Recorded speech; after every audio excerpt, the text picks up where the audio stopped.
On se retrouve maintenant avec Philippe Ménard, Primo Levi, le passage d'un témoin. Philippe Ménard, on est content de vous avoir parce qu'en plus, depuis hier soir, vous avez été élu biographie de l'année chez nos confrères du Point pour cet ouvrage et cette biographie. Bien, merci beaucoup de m'accueillir. Et l'heureuse nouvelle est arrivée effectivement hier soir.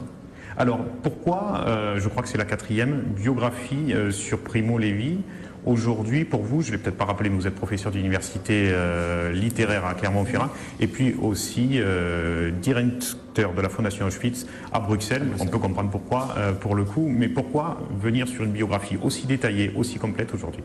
Parce qu'en fait, les premières biographies étaient très précoces et c'est vrai que juste après la disparition d'une personnalité, d'une figure aussi importante, les amis ont du mal à en parler, les archives ne sortent pas encore tout à fait, elles restent encore dans les placards. Et puis effectivement, quand se passe une quinzaine d'années, cette année c'est le 25 ans de sa disparition, après une dizaine d'années, il m'a fallu une dizaine d'années de travail.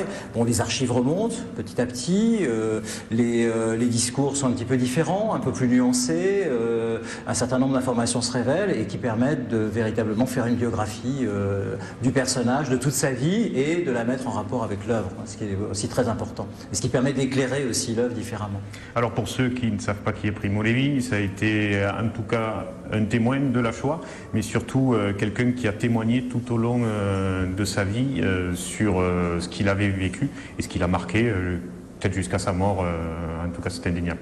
Voilà, alors en fait, Primo Levi est un homme à plusieurs facettes. La facette la plus, on peut dire, la plus reconnue et peut-être la plus importante pour nous et pour la culture et pour notre mémoire, c'est évidemment Primo Levi témoin. Donc Primo Levi qui fait partie de la communauté juive turinoise, qui est arrêté et déporté en 1944 et qui passe presque une année à Auschwitz et après 9 mois pour essayer de rentrer dans son pays. Alors Primo Levi est une figure très importante de témoin, mais aussi c'est un parcours qui, à partir du moment où il témoigne, traverse un petit peu toutes les phases de la construction même de la mémoire de la Shoah, en Italie, mais aussi pour l'Europe, pour nous, et qui est confronté à tous les différents paradoxes du témoignage en tant que témoin social. Mais c'est aussi à côté de ça, je dis paradoxe parce qu'évidemment il y a l'évolution de la réception, les jeunes ne sont pas toujours aussi sensibles qu'ils ne l'étaient dans les années 50 aux questions du nazisme, de la déportation, parce qu'ils sont confrontés à d'autres problèmes. L'Italie traverse aussi toute la période du terrorisme, donc qui pose énormément de problèmes quant à la transmission de la mémoire pour les témoins. Mais à côté du témoin, de cette grande figure culturelle qui allait témoigner dans les écoles, mais aussi qui faisait beaucoup de conférences, c'est quelqu'un qui a dédié sa vie à l'écriture. Et d'une certaine manière, il y avait plusieurs vies. Il a dédié sa vie à l'écriture, il a dédié sa vie à la chimie. Voilà, puisqu'il était de formation chimiste, il a d'ailleurs écrit des ouvrages remarquables là-dessus, qui ont fait date dans l'histoire mondiale. Oui, c'est ça, Primo Levi aussi, c'est cette multiplicité de facettes. Voilà, exactement. C'est-à-dire que c'est quelqu'un qui, d'une certaine manière, a dédié plusieurs vies. L'une a peut-être de l'expérience d'avoir failli être assassiné à Auschwitz, et en tout cas de l'expérience d'avoir vu une grande partie des siens assassinés à Auschwitz. Ça lui a donné certainement l'énergie de dédier plusieurs vies, l'une au témoignage, l'autre à l'écriture, qui n'est pas simplement testimonial, c'est aussi un écrivain de dimension littéraire très très forte, l'autre à la chimie, peut-être parce qu'il a aussi vécu, on peut dire, une grande déception du fait des lois antisémites de ne pas pouvoir être un chimiste de recherche fondamentale, parce qu'il en avait l'envergure.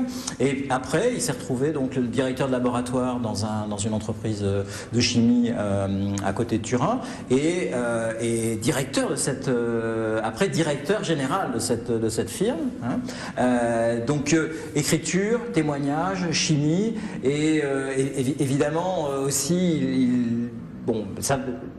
toutes les questions pouvaient se poser avec sa propre famille, la communauté juive. Donc il avait une vie de multiples facettes, hein, qui était vraiment très très riche et fournie et dense. Et jusqu'à sa mort, il restera un personnage, puisque peut-être vous avez des révélations à faire, ou vous avez réussi à avoir des informations là-dessus. On le retrouvera mort en 1987, au bas d'un escalier. Il était sujet à des dépressions à ce moment-là. Il est toujours resté ce mystère entre suicide ou accident. Pas vraiment, parce que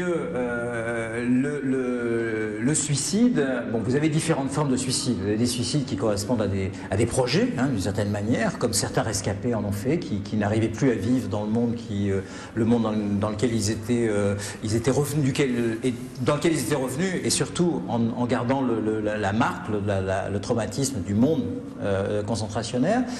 Primo Levi était un grand dépressif. On peut dire psychologiquement, et cette dépression avait augmenté à partir des années 60 et aussi avait augmenté à la fin des années 70 et était devenue vraiment très très très aiguë dans les années 80, du fait même du décalage qu'il se sentait s'agrandir, s'approfondir de plus en plus entre la société, l'évolution de la société et lui-même, et à la fois son devoir de transmettre et son sentiment qu'il avait du mal à transmettre cette expérience au fur et à mesure que la société évoluait. Donc il était aussi miné par cette question qui n'est pas simplement, on peut dire, pour le dire très vite, le traumatisme d'Auschwitz, mais c'est les problèmes de la réception et donc de la transmission de cette expérience. Hein. Donc il était profondément atteint par cette difficulté-là, et évidemment ça a amplifié sa dépression.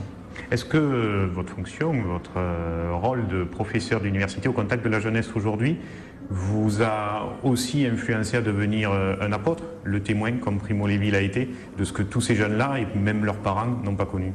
Alors, c'est vrai que c'est une des missions de toute façon de l'enseignement, c'est de transmettre pas simplement, on peut dire, du savoir quantifiable, mais aussi quelque chose qui pourrait être de l'expérience ou en tout cas être un passeur. Hein. Et dans ce sens-là, effectivement, la tâche morale d'être un passeur rejoint celle du témoin. Mais évidemment, le témoin c'est Primo Levi, parce que le témoin est directement lié à une expérience et aussi à l'expérience de la disparition d'une communauté. En tout cas, Philippe Bénard, merci beaucoup et surtout bravo pour voilà, la biographie de l'année chez nos confrères du Point. Vous étiez avec nous aujourd'hui sur TV Sud. Primo Levi, le passage de témoin, Philippe Bénard, témoin lui aussi. Merci. Merci beaucoup.